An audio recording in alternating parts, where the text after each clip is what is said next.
예, 오늘 말씀을 보면 13절에 독특한 구절이 하나 나옵니다. 내 언약이 너희 살에 있어 영원한 언약이 되려니와 라는 말씀이 나오죠.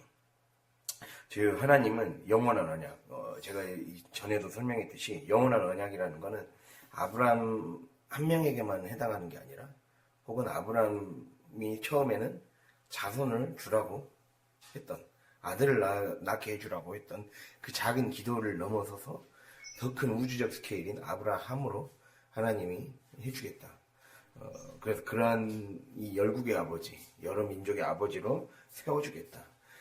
그걸 넘어서서 이제 더 대와 대를 이어서 이 축복의 스케일이 더 커질 것이다. 이 축복의 스케일이 커지려면 우리의 삶에 우리의 살에, 즉 우리의 몸, 우리의 육체에 언약이 있어야 된다라는 말을 하고 있거든요. 여기서 언약이 있어야 된다는 것은 우리의 육체의 포피를 베어내는 작업이 어떻게 보면 우리 안에 육의 몸, 옛 자아의 모습, 이러한 것들을 베어내는 작업이 계속해서 날마다 우리의 삶에 우리의 몸의 자아와 악습의 이러한 죽음들이 있어야 된다는 것을 말씀하고 있습니다. 이 언약의 비밀, 즉 축복의 비밀은 내 육에 달려있다는 거예요. 육에 달려있다는 것을 지금 하나님이 말씀하고 있어요. 그러면서 즉 영원한 언약, 하나님의 그 은혜의 약속이 우리의 마음에 새겨져야 돼요. 우리의 마음에 하나님의 말씀이 새겨져서 역사하기 시작해야 그때부터 우리가 하나님께 쓰임받는 자가 되는 거죠. 근데 이 마음에 새겨지려면 끊임없이 나의 내밀한 악습과 옛 자아를 잘라내는 아픔을 감내해야 된다는 거죠. 우리가 할례를 잘 알듯이 신체의 가장 은밀한 것을 절단해내는 일입니다. 이 말은 우리가 영적으로 생각해 보자면 우리의 내면에 가장 깊숙하고 감춰진 부분을 도려내는 거예요. 이게 중요한 게 도려내는 거죠. 뭔가를 도려낸다는 것은 필요 없는 부분만 딱 베어낸다는 거예요. 필요 없는 부분만 딱 그 부분만 주위를 잘라내서 이 필요 없는 부분만 베거나 파내어서 제거하는 거죠. 지금 우리가 우리 영혼 안에 있는 밀과 가라지를 함께 내어다 버릴 수는 없기 때문에 우리 안에 있는 가라지를 제거하는 작업이라고 할 수가 있습니다. 예, 이 알곡까지 다 버릴 수는 없잖아요. 그렇기 때문에. 그래서 항상 우리는 말씀의 수술대 위에 나를 늘 내어 맡겨야 됩니다. 그래서 주님의 정밀하고 세밀한 수술이 이루어지는데 나를 맡길 수 있는 거. 그래서 언약을 지킨다는 것은, 그래서 제가 어제 말씀드렸듯이 언약을 지킨다는 것은 내가 말씀을 그대로 품고 받아들이고 수용해야 된다. 즉 하나님의 말씀의 수술대 위에 올라가야 된다는 거죠. 그것을 주님이 우리에게 촉구하고 있다는 거예요. 늘 말씀을 하세요. 이렇게. 그렇게 될 때 하나님의 이 말씀의 예리하고 세밀한 이 메스의 칼날이 우리를 도려내기 시작합니다. 우리가 변화되어야 될 부분들을 도려내서 하나님이 원하시는 새 사람의 모습으로 점진적으로 늘 순환과 진보의 과정을 거치면서 점점 더 성장하고 성숙하게 된다는 것을 기억할 수 있기를 바랍니다. 그래서 이렇게 옛 자아라는 이 딱딱한 포피를 벗겨내는, 어떻게 보면 평생에 걸치는 영적 순환과 진보의 작업은 계속 일어나게 되어 있습니다. 예, 생애 주기별로 일어나고 혹은 신앙의 단계별로 내가 쓰고 있는 가면이 무엇인지를 하나님이 직면하게 하시는 거죠. 그러면 그럴수록 더 우리 안에 내가 그것을 주기별로, 단계별로 더 직면해서 벗겨내면 벗겨낼수록 우리 안에 오게 되는 약속의 그 스케일과 밀도가 더 커지고 높아진다는 거예요. 더 크고 깊고 높아지는 그러한 이 삶에 이룰 수 있는 저 여러분이 돼야 되겠습니다. 그래서 그럼 왜 이 살을, 옛 자아와 육적인 욕망, 악습을 잘라내는 것이 중요하다고 말씀하신 걸까? 조금 더 우리가 들어가 보자면, 우리가 우리의 육체의 이 정화, 우리가 육체가 씻겨지는 과정을 통해 비로소 참된 믿음이 시작되기 때문입니다. 육체의 정화를 통해 참된 믿음의 길이 시작되기 때문에. 그래서 하나님이 우리에게 어떻게 보면 우리의 육체를 하나님이 연단시키기를 하나님이 원하신다는 거죠. 좀 더 자세히 보자면 우리가 육이라는 씨앗의 껍질이 벗겨져야 그 안에 있는 영이 우리의 삶에 열매를 맺을 수가 있어요. 즉 육이라는 씨앗의 껍질, 그 안에 영을 그 안에 품고 있다는 거죠. 즉 우리 안에 하나님이 우리의 삶에 여러 가지 습관과 여러 가지 삶의 육적인 욕망들을 쳐서 복종시키기를 원한다는 것은 그 안에 진짜가 이 말이거든요. 우리 안에 육적 할례라는 것은 영적 할례의 형상 같은 거예요. 영적 할례의 형상으로서 그 안에 내용물을 품고 있다는 거죠. 내가 육적 할례를 통해 육적인 정화의 시간들을 통해 내 안에 있는 이 미래 하나님이 주실 약속의 그 열매가 그 안에 들어있다는 거예요. 그래서 그 육이라는 포장지를 벗겨서 그 안으로 들어가면 이 미래의 하나님이 주실 약속이 그 안에 실상으로 품어져 있다는 거예요. 그걸 위해서 육이 존재한다는 거죠. 그래서 육은 원래 하나님이 우리에게 주신 육체는 원래 인간은 하나님을 직관할 수 있었어요. 이게 직관, 즉 그대로 온전히 보고 듣고 감각할 수 있는 영적 감각 능력이 있었다는 거예요. 영적 감각 능력이 있어서 하나님과 직접적으로 소통할 수 있는 채널이 열려 있었습니다.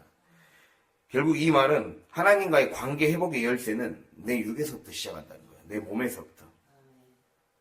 하나님이 주신 선물이라는 거죠. 그런데 죄의 결과로 하나님과의 관계가 닫혀져 버렸죠. 닫혀져 버리고 그래서 불투명해져 버렸어요. 거울이 불투명해지고 뿌얘지듯이 그렇게 거울이 있어도 우리 안에 영혼의 거울이 있어도 거울이 빛을 반사해내지 못할 정도로 더러운 상태가 돼버렸다는 거죠. 육이. 그래서 그렇게 되다 보니까 영혼이 오염되어 하나님의 빛을 제대로 반사하지 못하게 되었다는 겁니다. 그러다 보니까 당연히 기능을 상실하게 되겠죠. 육이 기능을 상실한 거예요. 즉 영이 하나님의 뜻을 파악하지 못하니까 육체 또한 올바른 영적인 기능을 수행하지 못하는 지경에까지 이르게 된다는 거예요. 그래서 오늘 말씀을 통해서 하나님이 우리 이걸 잘 생각을 해봐야 돼요. 내 언약이 13절에 내 언약이 너희 살에 있을 때 영원한 언약이 된다 그랬고, 또 우리가 이 디모데전서 4장 7, 8절 보면 육체의 연단은 약간의 유익이 있으나 경건은 범사의 유익이 있으니 금생과 내생에 약속이 있느니라. 경건의 연단은 내세에 약속이 있다 그러거든요. 이 말은 나의 몸을 경건을 위해 훈련을 하면 범사에 유익을 준다는 거죠. 근데 그 유익이 하나님의 약속이 이 땅에서와 그리고 우리의 내생에서의 놀라운 약속에 엄청난 스케일의, 우주적 스케일의 약속으로 우리에게 돌아온다는 거예요. 그것을 하나님이 말씀하고 있거든요. 그게 이 언약이 우리 앞에 주어지게 만드는 이 비밀이 육체를 경건을 위해 연단했을 때, 내 육체를 경건을 위해 연단했을 때 하나님의 약속이 우리의 것이, 내 것이 될 수 있다는 겁니다. 그래서 이 육체 안에 비밀이 있다는 거죠. 관계회복의 열쇠가 육에서 시작한다는 겁니다.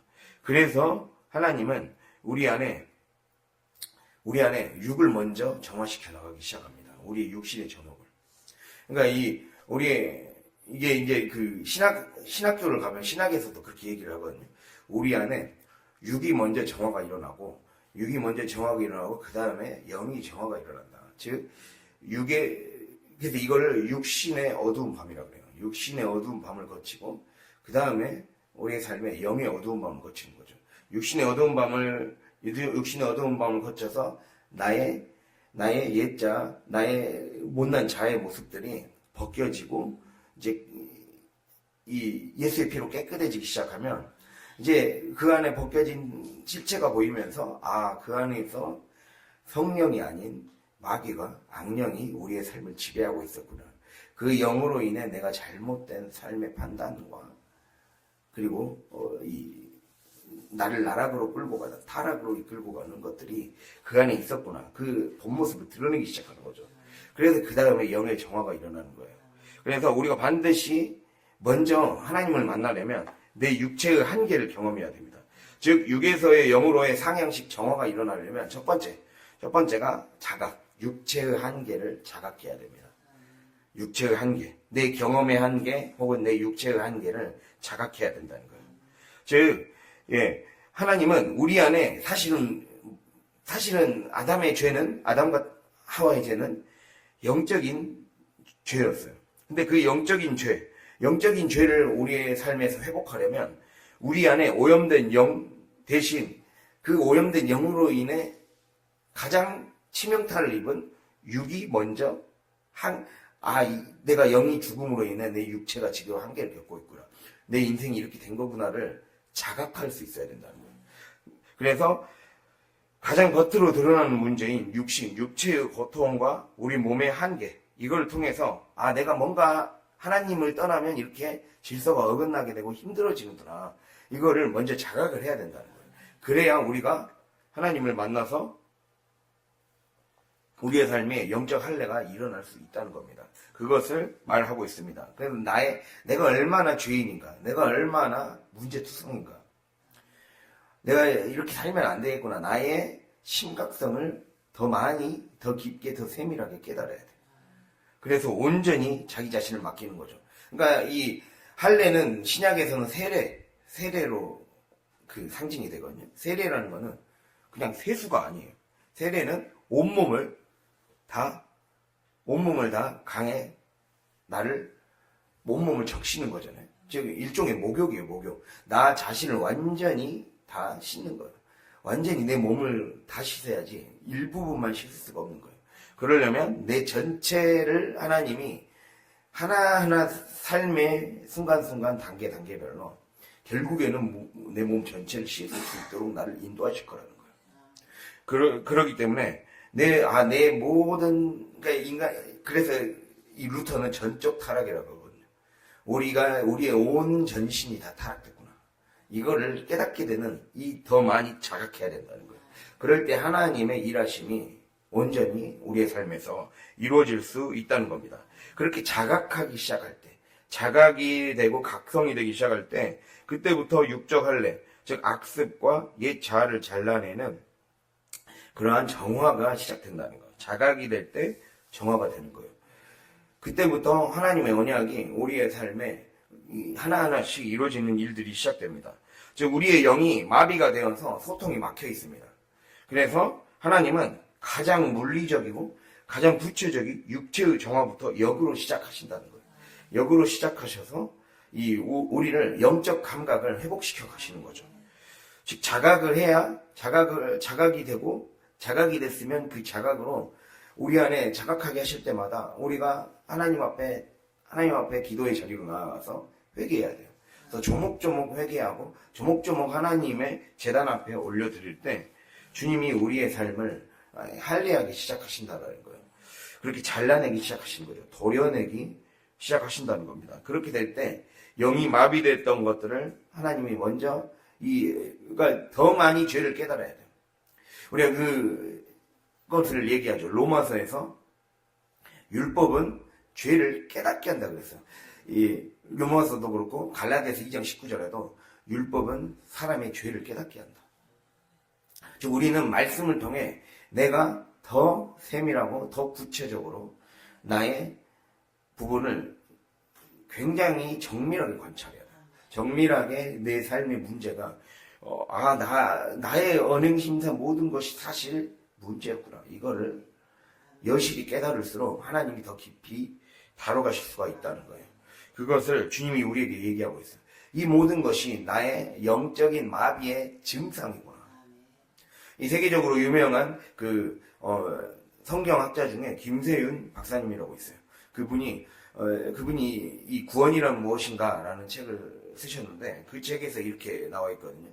우리 안에 우리에게서 나타나는 질병이나 여러 가지 물질의 문제, 관계의 문제 이런 것들은 결국에는 내 영혼이 병들었고 마비됐기 때문에 그것으로 나타나는 증상이라고 그랬어요. 그 증상을, 그러니까 내 안에 나타나는 증상을 더 많이 깨달으면 깨달을수록, 아, 이게 문제가 많구나. 내 영적인 이 마비의 증상이 지금 내 삶에, 내 생각에, 내 언행심사부터 모든 사건과 환경과 문제 가운데 나타나고 있었구나. 이거를 더 깊이 여실히 깨닫게 된다는 거예요. 그래서 이렇게 우리의 삶이, 그래서 하나님의 작업은 우리를 영의 문제를 해결하기 위해 우리의 육신의 문제부터 영으로 정화시키기 시작한다는 거예요. 그렇게 될 때 영적 감각이 회복되는 거죠. 예. 그래서 육의 정화를 이렇게 거슬러 올라가면서 마침내 영혼이 맑아지고 하나님을 인식하는 감각이 회복되기 시작합니다. 그렇게 되면서 이 영적인 하나님의 거룩함이 내 육으로 스며들게 되는 거죠. 그것을 주님이 우리에게 말씀하고 있습니다. 말씀 하나만 찾아볼까요? 고린도후서 4장 10절에서 12절입니다.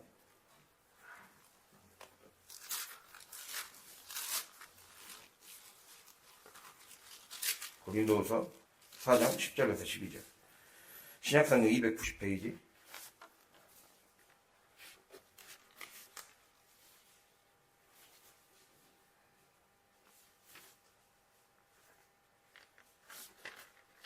(290페이지를) 함께 4장 10절에서 12절 함께 읽겠습니다. 우리가 항상 예수의 죽음을 몸에 짊어지면 예수의 생명이 또한 우리 몸에 나타나게 하려 함이라. 우리 살아있는 자가 항상 예수를 위하여 죽음에 넘겨지면 예수의 생명이 또한 우리 죽을 육체에 나타나게 하려 함이라. 그런즉 사망은 우리 안에서 역사하고 생명은 너희 안에서 역사하느니라. 고린도후서 4장 10절에서 12절이요. 잘 들어, 잘. 혼자 뭘 듣고 계셔. 오늘 안 그래도 귀에 할례가 제목 뒤에 나온 뒤. 아무튼 여기 보면은 이 살의 언약이 있다. 즉 살의 언약이 있다는 것은 예수의 죽음을 우리는 몸에 짊어지고 다녀야 된다는 거예요. 예수의 죽음을 몸에 짊어지고 다닌다는 것은 우리가 이 10절에 나와 있죠. 항상 예수의 죽음을 몸에 짊어져야 된다. 여기서 예수의 죽음이라는 것은 단순히 죽음뿐만 아니라 이 죽어감이라는 의미도 있습니다. 즉 하나님이 우리의 삶에 우리가 인생을 죽을 때까지 하나님 곁에 가기 전까지 우리는 우리의 육신의 모습들이 벗겨지고 죽어가는 과정을 우리의 몸에 짊어지고 가야 된다는 거예요. 우리의 몸에 늘 나는 예수를 따르는 자로서 십자가를 지고 가는 자입니다. 그것을 우리의 삶에 보여주는 삶이에요. 그게 할례라는 거예요. 할례가 뭐라고 했습니까? 영적인 표징이라고 그랬어요. 나 예수 믿는 사람이에요 라는 것을 삶에서 드러내야 된다는 거예요. 근데 그 특징, 예수 믿는 자의 특징은 예수의 죽음을 몸에 짊어지고 다니게 된다. 예수의 죽음이 몸에 짊어지고 다닐 때, 그럼 왜 몸에 짊어지고 다녀야 되냐? 몸에 짊어지고 다닐 때 예수의 생명이 우리 몸에 나타나고, 예수의 생명이 11절에는 죽을 육체에 나타나고, 12절에는 생명이 우리 안에서 역사하기 때문에 내 삶에서 죽어있던 것들이 살아나고 그리고 없던 것들이 있게 되고, 아브라함이 믿었던 믿음은 죽은 자를 살리는 믿음이었고 없는 것을 있게 하는 믿음이었잖아요. 없는 것을 있게 하고 죽은 것들을 살리고 아무것도 가지지 않았는데 하나님이 다시 있게 하시고, 그리고 나에게는 능력이 하나도 없었는데 주님이 능력 주시는 자. 이 모든 것들을 가능하게 하는 원천이 내가 내 평생 내 삶에 죽음을 몸에 짊어지고 가는 거예요. 죽음을 몸에 짊어지고 가는 이러한 과정을 통해 예수의 생명이 그걸 통해서 증거되는 거예요. 저 사람은 뭔가 안 되는 것 같은데 하나님이 열어가시는 역사를 증거되게 되는 거예요. 왜 없는 것 같은데? 왜 능력이 하나도 없는 것 같은데? 왜 그 사람에게서는, 왜 저 사람에게서는 이러한 일들이 나타나고 하나님이 살리시는 일들이 경험되고 뭔가 물질이 풀리고 관계가 풀리고 그 사람 곁에 있으면 사람들이 살아나게 될까? 이것은 내가 그 사람이 예수의 죽음을 몸에 짊어졌기 때문입니다. 즉 하나님이 우리를 수술대 위에 올려가실 때 그걸 온몸으로 품고 받아들이고 순종으로 통과하는 자에게 하나님은 반드시 생명의 역사가 그의 삶에 나타나게 하시겠다라고 분명하게 얘기하고 있어요. 여기서 나타나다라는 말이 두 번이나 나와 있어요. 10절 11절에 나타나게 하려 하심이라, 그리고 11절에 육체에 나타나게 하려 하심이라. 이 나타나다는 것은 밝히 비춰진다. 모든 사람이 다 알아볼 수 있을 정도로 밝히 비춰지게 된다는 거예요. 지금 내가 예수 그리스도를 위해 손해보고, 예수님 때문에 손해보고, 예수님 때문에 고난받고, 예수님 때문에 내가 여러 가지 삶의 고난을 겪고 있다면, 그것 때문에 사람들이 하나님의 살아계심을 경험하게 되고, 그게 비춰져서 하나님이, 그러니까 그렇게 되면 결국에는 하나님이 우리의 삶을 다시 빛나게 하실 수 있는 길이 바로 여기에 있다는 것을 주님이 말씀하고 있습니다. 그래서 언약이 살에 있다는 거죠. 내가 내 육신에 죽어져야 될 부분들을 더 많이 자각하고, 더 많이 깨달아서 회개하면 회개할수록, 그리고 하나님 앞에 나를 늘 제단 위에 올려놓고, 제단 위에 올려놓는 그 시간들이 넘치면 넘칠수록 결국에는 우리의 삶에 생명의 역사가 나타나게 된다는 것. 우리가 이것을 반드시 기억할 수 있기를 바랍니다. 주님은 이렇게 우리의 삶에 영원한 언약, 우리의 삶에 영원한 언약이 우리의 삶에 응답과 그리고 축복과 이것이 대를 이어서 확립해 가려면 결국에는 하나님이 우리의 육을 다뤄가실 때 우리를 온전히 내어 맡길 수 있는 그러한 저와 여러분이 되어야 된다는 것입니다. 그렇다면 우리가 구체적으로 우리에게 일어나야 하는 이러한 할례, 이 할례가 무엇일까? 우리가 그것을 생각을 해봐야 돼요. 결국에는 온 몸이 할례를 받아야 되는 게 맞습니다. 우리의 귀와 우리의 눈과 우리의 입과 우리의 손과 발, 우리의 맛보는 후각, 미각, 이런 것들이 다 할례를 받아야 돼요. 근데 가장 중요한 것 첫 번째가 사실 귀의 할례가 먼저입니다. 귀의 할례. 이 갈라디아서를 볼까요? 갈라디아서 3장.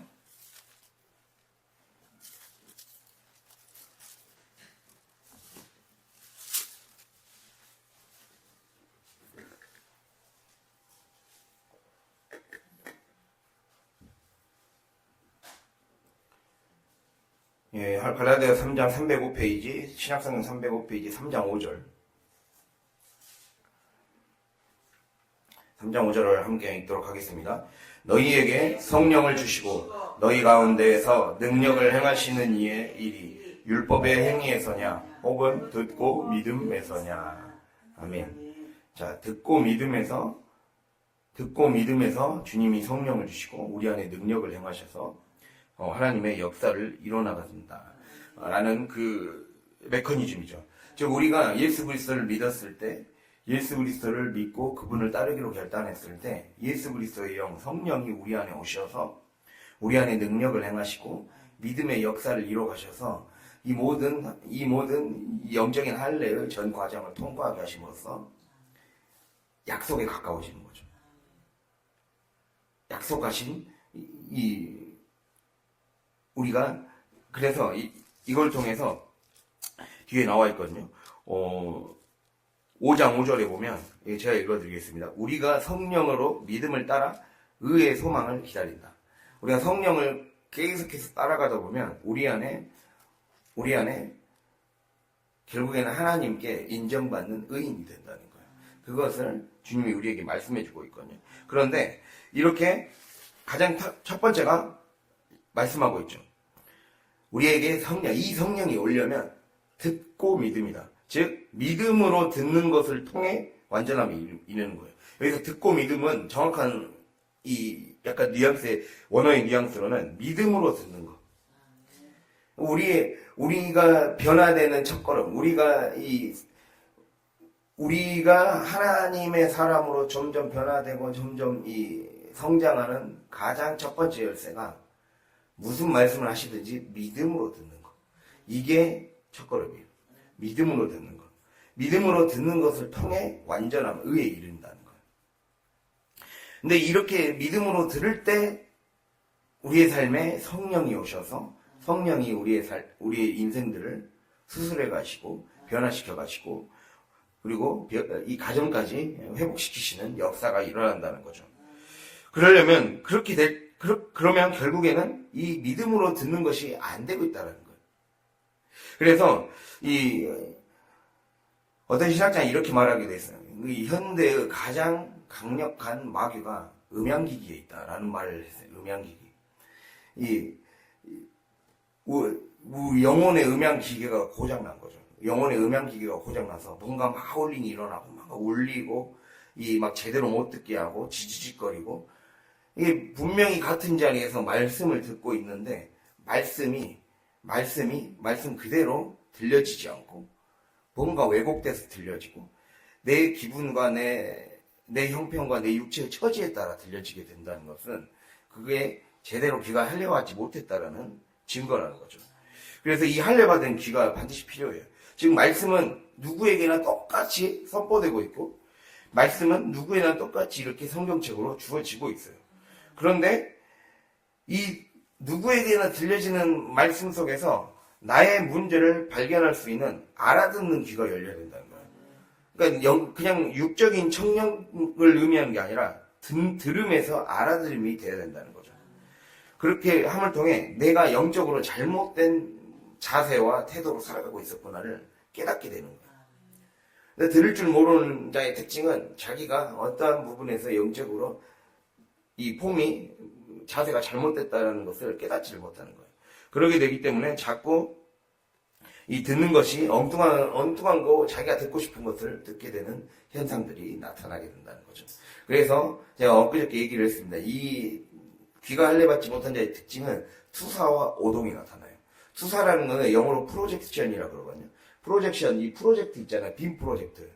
우리 프로젝트는 이 컴퓨터에서 뭘 띄우면 여기서 컴퓨터에서 출력하려는 그 화면을 그대로 띄워주잖아요. 그러니까 뭔가를 띄워준다는 의미예요. 프로젝트라는 말이. 프로젝션, 이 투사라는 말이 내 마음의 것을 그대로 그 사람에게 비춰서 해석하는 거예요. 그러니까 분명히 같은 하나님의 말씀이 전해지고 분명히 나를 살리려는 그런 말씀이 누구에게나 전해졌고 그리고 그런 의도로 목사님이 말씀을 하시고 그러는데 이거를 내 기분 상태에 비춰서 그거를 해석하는 거예요.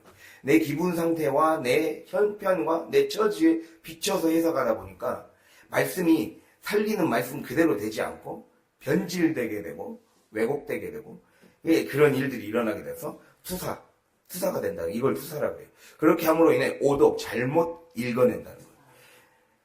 투사와 오독이 일어나면 결국에는 우리가 해석이 잘못되다 보면 영적인 변화가 안 일어나요. 해석이 잘못되는 순간 영적인 변화가 안 일어납니다. 그러니까 같이 말씀이 전해져도 우리는 말씀을 듣고 말씀을 들음으로 변화되는 건데 말씀을 믿음으로 들음으로 변화되는 건데 우리 안에 이 알아듣는 귀가 고장났다는 거죠. 이것을 반드시 기억하고 우리가 고침받아야 됩니다. 즉 소리 너머에 단순히 생물학적인 소리 너머에 하나님의 의도와 하나님의 그 진리를 깨닫는 능력이 회복돼야 돼요.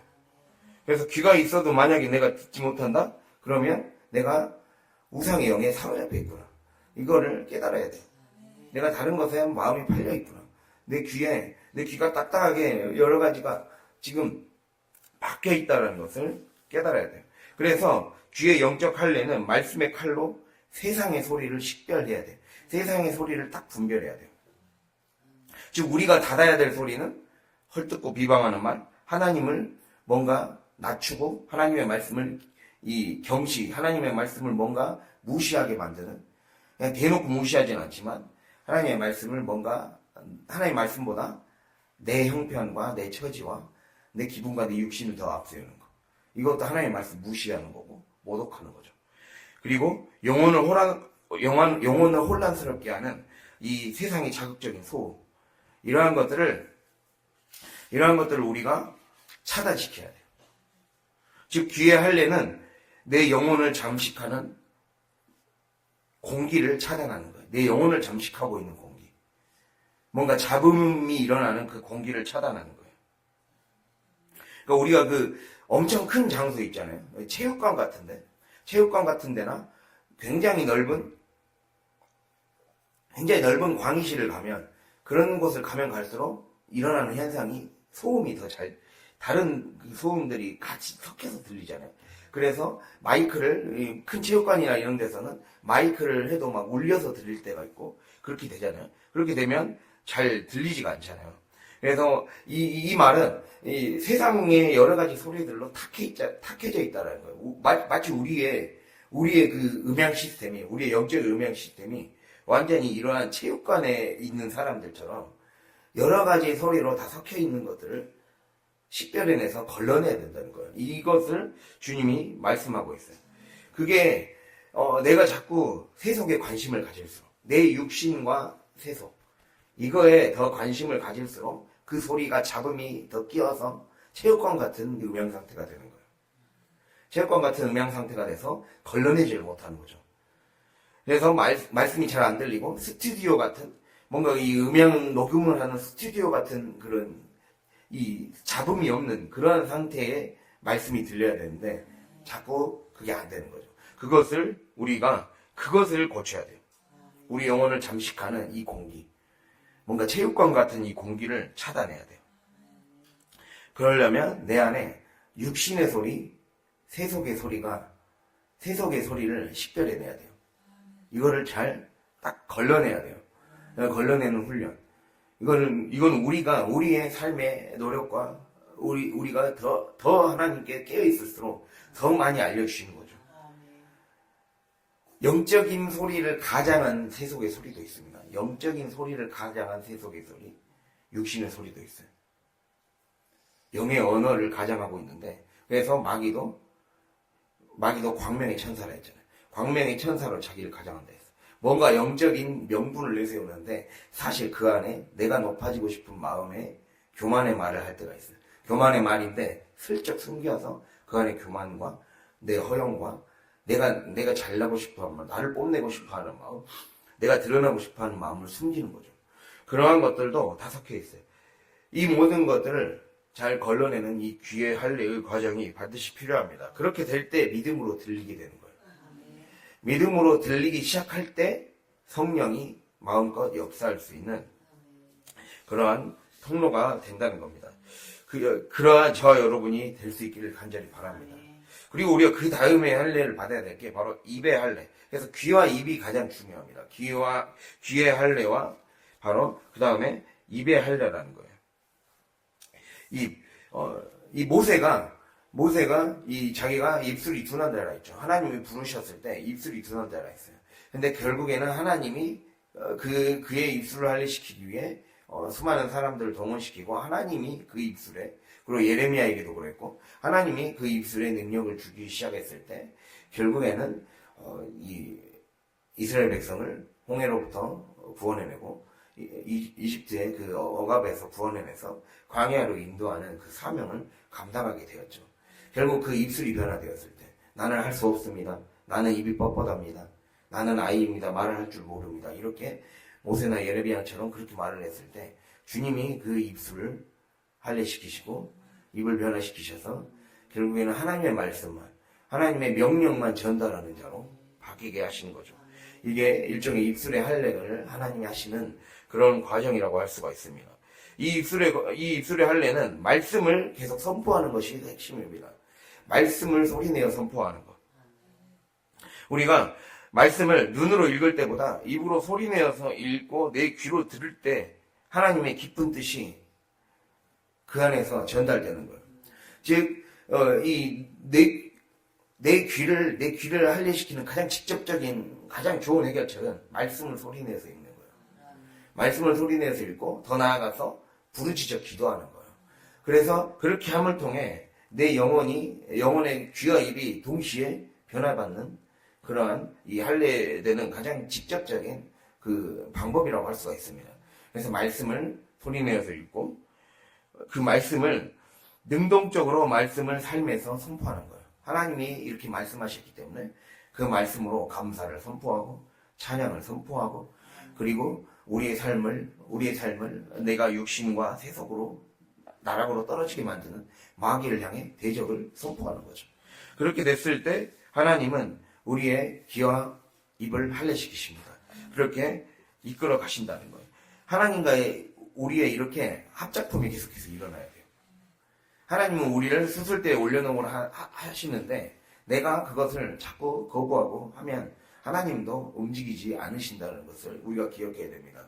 즉 내가 적극적으로 체육관의 소리를 걸러내고 내가 적극적으로 내가 말씀을 선포하고 말씀을 소리내서 읽고 부르짖어 기도하며 하나님 앞에 나아갈 때 내 안에 거룩한 소리들이 발설될 수 있도록 만들어 나가는 거죠. 그렇게 우리가 이렇게 우리가 입술로 말씀을 소리내서 선포할 때 우리의 귀가 그리고 우리의 마음이 하나님의 것들로 채워지게 되는 겁니다. 그렇게 됨을 통해 우리 안에 할례가 일어나는 거죠. 그리고 더 나아가서 입술의 할례는 우리 안에 이 쓸데없는 말들, 뜻없는 말들, 헛된 말들, 무례한 말들, 쓸데없는 말들 이러한 것들을 침묵하는 거예요. 영적인 침묵. 즉 비방과 중상을 거두고 하나님을 향해 열려있는 말로 하나님이 하게 하시는 그런 정제된 말을 연습하는 거예요. 그거의 시작은 아까 말씀드렸듯이 말씀과 찬양을 늘 선포하는 삶이에요. 부르짖는 기도를 하나님 앞에 드리는 삶이에요. 그것이 그 첫 걸음이죠. 그걸 통해서 내가 이러한 말들, 이러한 언행이 나를 더럽히고 있었구나. 이거를 깨닫게 하신다는 거죠. 예, 그렇게 하나님이 우리의 삶을 이끌어 가십니다. 그리고 그 다음에 우리 안에는 또 손의 할례가 일어나야 돼요. 손의 할례라는 거는 내가 움켜졌던 것을 피는 거예요. 움켜졌던 것을 피는 게 손의 할례예요. 즉 내가 욕심으로 내가 움켜쥐고 내가 소유하려고 하고 내가 통제권을 쥐려고 했던 거, 내가 힘을 가지려고 하고 내가 무엇인가 움켜쥐려고 하고 더 가지려고 하고 더 힘을 행사하려고 했던 것들을 하나하나 놓는 거. 즉 영적으로 심령이 가난해지는 거. 이게 손의 할례라고 할 수가 있습니다. 예. 그래서 손의 본질적인 기능 자체가 뭔가를 쥐려고 하는 거잖아요. 이 기능이 정화되지 않으면 자꾸 우리 안에 탐욕과 늘 타인을 해치는 무기가 되는 거예요. 그래서 우리 안에 탐욕과 시기와 그리고 우리 안에 그런 도둑질하는 거. 이게 뭐 물건을 도둑질하는 게 아니라 우리의 손으로 다른 사람의 삶을 힘들게 통제하는 것도 도둑질하는 거죠. 그것을 이러한 것들을 버리는 거예요. 즉 하나님이 아닌 것들, 세상의 헛된 집착들과 거리두기가 돼야 되는 거예요. 이 심령의 가난함이 실천될 때 빈손, 즉 나를 빈손으로 만드는 과정이에요. 손의 할례는 나를 빈손으로 만드는 과정. 그러니까 항상 이걸 기억해야 돼요. 우리는 영적인 여정을 걷는 순례자다. 우리가 창세기 17장에 우리가 이전에 말씀을 하면서 내가 거류하는 이 땅을 주겠다. 우리는 늘 나그네의 영성을 갖고 있어야 돼요. 그러니까 우리는 항상 지금 현실에 안주하며 그냥 늘러붙어 앉아서 여기가 좋사오니 태도를 버려야 된다는 거예요. 하나님은 더 큰 것을 주고자 하세요. 하나님이 지금 나에게 무엇인가 여러분 가운데 하나님이 내 인생의 삶에서 신앙생활의 삶에서 하나님이 지금 뭔가를 주고 계시는 때고 축복을 주고 계시는 때라고 가정해 봤을 때 하나님 그거보다 더 큰 걸 주고 싶어 하세요. 그러니까 우리는 끊임없이 멈춰서는 안 돼요. 하나님이 우리의 목숨을 가져가시는 순간까지 우리의 그 걸음이 멈추지 않아야 돼요. 그러니까 우리의 삶에서 뭔가 눈에 보여지는 어떤 큰 복을 받은 사람이 있어요. 그럼 여기에서 그게 끝난 게 아니에요. 그 사람의 임무가 끝난 게 아니에요. 끝까지 하나님은 인생이 끝나는 그날까지 하나님이 그 사람을 통해 여러분 각자를 통해 펼쳐가실 약속의 스케일은 단순히 그거의 수준이 아니에요. 그래서 노년이 될 때까지 죽을 때까지 하나님의 사명은 끝나지 않습니다. 이 세상적인 시각으로 사명을 재단하면 안 됩니다. 그것을 우리가 기억해야 돼요. 그래서 그러려면 계속해서 점점 비워나가는 거죠. 귀를 비워나가고 입술의 침묵을 통해 하나님의 말씀과 하나님의 소리만이 나올 수 있는 그 훈련을 해나가는 거죠. 그리고 손의 할례가 이렇게 진행되는 겁니다. 나를 빈손으로 만드는 거. 즉 내가 빈손이 될 때 하나님이 이끄시는 본래의 자리로 나아갈 수 있는 겁니다. 내가 쥐는 것이 많고 내 안에 쥐고 있는 것이 많다는 것은 내 생각이 거기로 가 있다는 거예요. 내 생각과 마음이 거기로 쏠려 있다는 거예요. 내가 쥐고 있는 것을. 그걸 놔야 하나님이 주고자 하시는 더 큰 것을 받을 수 있는 것이 되는 거죠. 그리고 그 다음이 발의 할례겠죠. 발의 할례.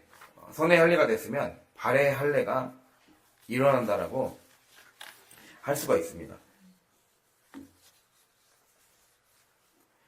발의 할례는 바로 하나님이 준비하신 길을 향해 발의 기능은 민첩하게 나가는 것에 목적이 있어요.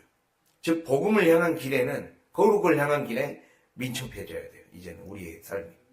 우리는 지금까지 내 욕심을 채우고 내 원하는 것들을 채워나가는 것에 민첩했고 잽싸고 날렵했어요.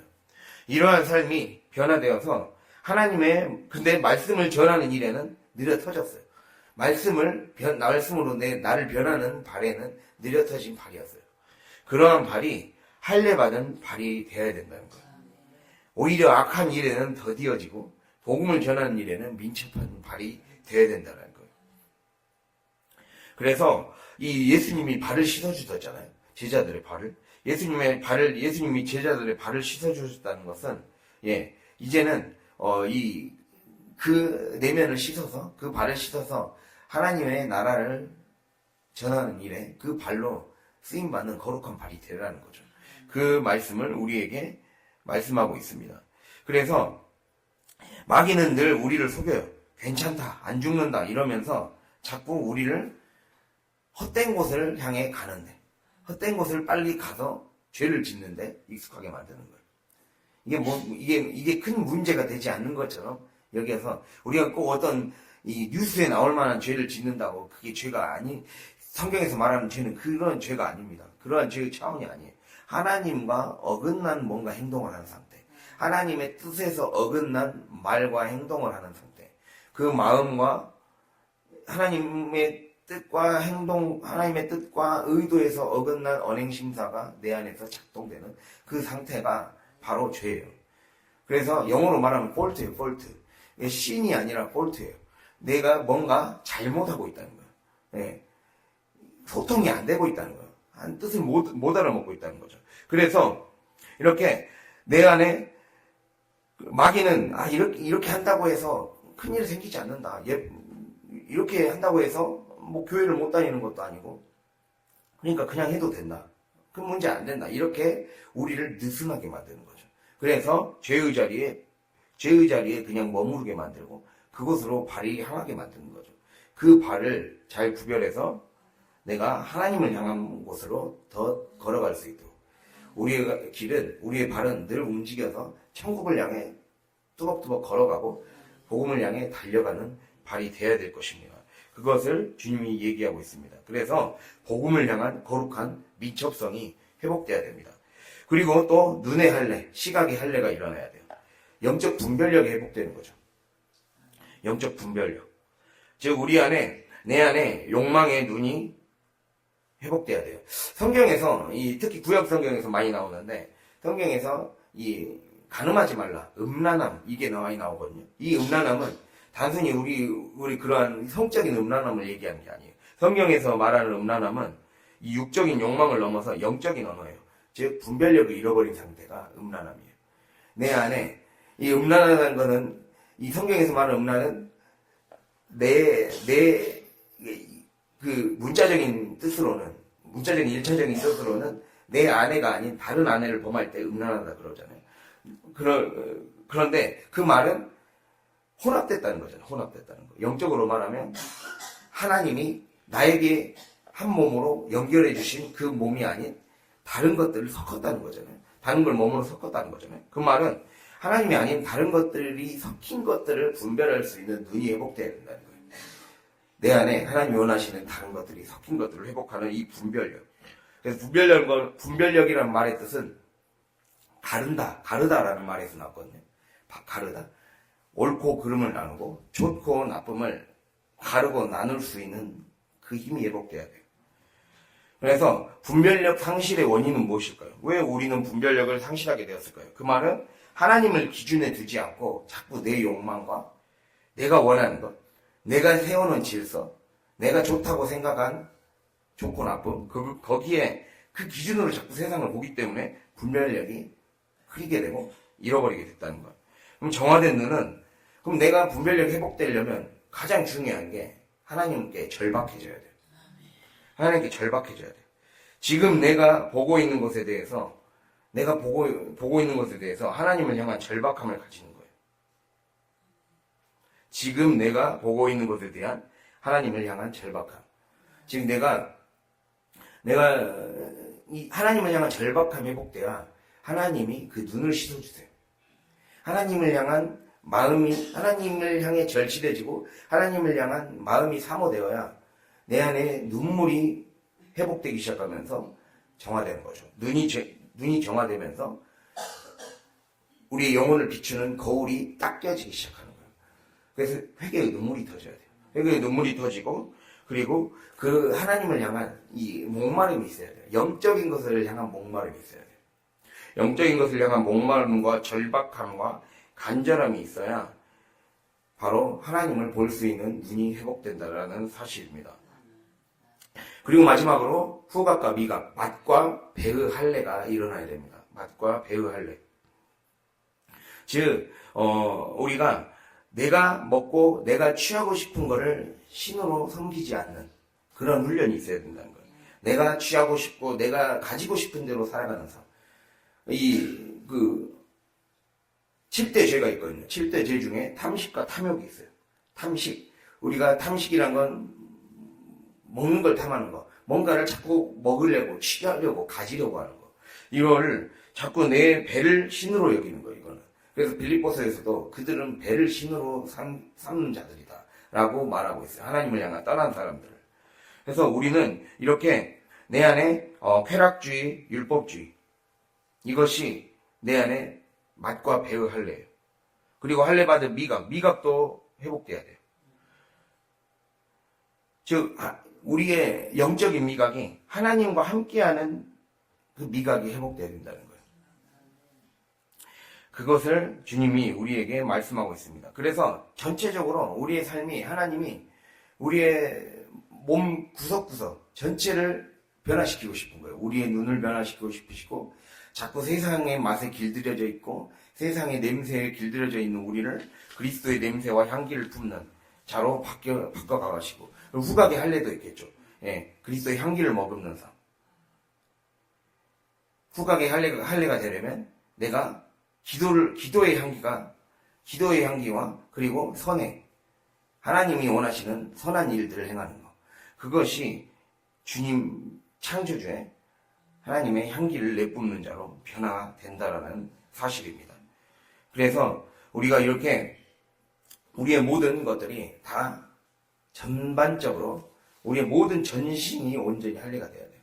하나님이 그 과정을 내가 어떻게 한다고 해서 되는 것이 아니라 내가 먼저 믿음으로 듣는 이 귀가 회복되어야 돼요. 그것이 마비되어 있기 때문에 영적 마비의 첫 번째 단추가, 마비를 푸는 첫 번째 단추가 말씀을 잘 듣는 거예요. 말씀을 잘 듣고 그것을 믿음으로 받아들이는 거. 여기에서 한다는 걸 기억하고, 그리고 더 나아가서 귀와 입의 할례.